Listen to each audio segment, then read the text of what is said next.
The business is worth what someone is willing to pay for it. What are the best ways to value a business?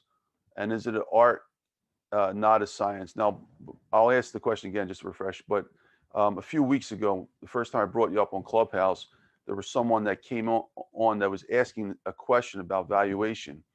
And you had provided a great answer, and I'll let you answer here.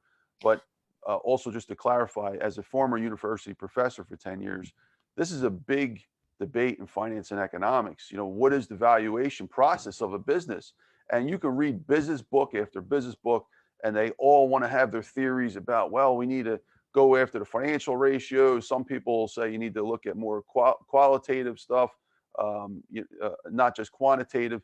And then there's just a million different little arguments in between. So I liked your answer a lot because really that summarizes 10 plus years teaching this of what my conclusions were. So go ahead, Michelle, what is your answer to, again, the question would be, what are the best ways to value a business? Is it an art and not a science? You know, I forget my answer 2 weeks ago, so I think my answer will probably be the same. But evaluating businesses is an art versus a science for sure.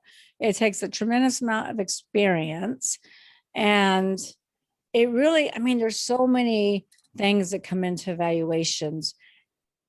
You know, sellers will come to me quite often and say, Michelle, I want $10 million from my company, and they got $500,000 in EBITDA. And so sellers typically will have unrealistic expectations as far as what their business is worth, because they base their valuation on what the sweat equity, they feel their sweat equity is worth, plus what they need to exit, what they need to retire on. So buyers don't care about what you need. Buyers care about what the value is to them. We use 6 different methods when we evaluate the business. Number one is the 6 P's, because the business is worth what someone is willing to pay for it. How do you drive value? You drive value by making sure the business operates on all 6 P's, building the proprietary assets, finding the buyers that are willing to pay top dollar for those synergies, because what do those synergies do?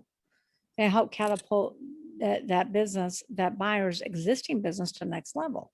Buyers are paying for they're paying for people, they're paying for contracts, they're paying for patents, trademarks, things they don't have in their existing business. So value is what a buyer is willing to pay. I'll give you a quick story, 2 stories if you like, but a quick story to illustrate. We sold an oil manufacturing business. We appraised it for $9.8 million. They had 65-70% of their revenues tied up with the BP contract. 70% with the BP contract. Think about that. That's huge customer concentration. If they lose BP, they lose 70% of the revenues. And we had 550 buyers, 12 LOIs, letter of intent. We narrowed it down to 12, but they all had clawbacks, they all had earnouts, seller financing, etc. My sellers are like, we're not taking any of those deals. So we found the right buyer, and value is all about finding the right buyer, because value is what it means, what it's worth, what a buyer is about to pay, willing to pay for it. So that is so important what you just said. Let me say it value again. is important to the person who's actually buying it. That's relevant to the person. It's all up to the buyer and what value means to them. And value is what they're willing to pay for it. Wow. So this buyer was a strategic. He had similar products, similar services, and he'd been trying to get into BP for years, for decades, and could never get in. He's like, I don't care about customer concentration because I want BP. I want my products and services in the company. I'll do whatever it takes, Michelle. I'll outbid everybody else. He paid $15 million. Wow. For 70%. Remember, it was appraised at 9.8. So I think it was like 129% more than the appraisal price. So valuation, is it an art or a science? It's what the buyer is willing to pay for something. Value is determined by the buyer. I remember I'll give you another story.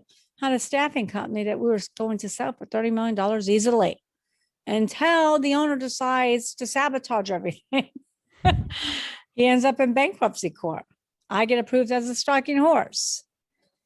His soon-to-be ex-wife was there with her attorney.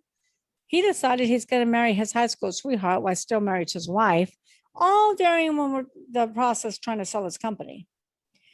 And the attorney is just grilling me on testimony and telling me about value and all this stuff. And the judge just, said, listen, value is what a buyer is willing to pay for it. That's what value is. So we use 6 different methods. I mean, we use a discounted cash flow, we use market approach, sold approach. The 6 Ps is the biggest weight. We give the biggest weight on the 6 Ps because, again, the more synergies you have, the more we know buyers are going to pay for something. Because here's the other thing you got to take into consideration that people forget about. If buyers can take advantage of economies of scale, buyers can cut costs by cutting infrastructure because they already have a current infrastructure. We're selling a manufacturing company that has one distribution center, costs $5 million. We have a manufacturing buyer that has distribution everywhere.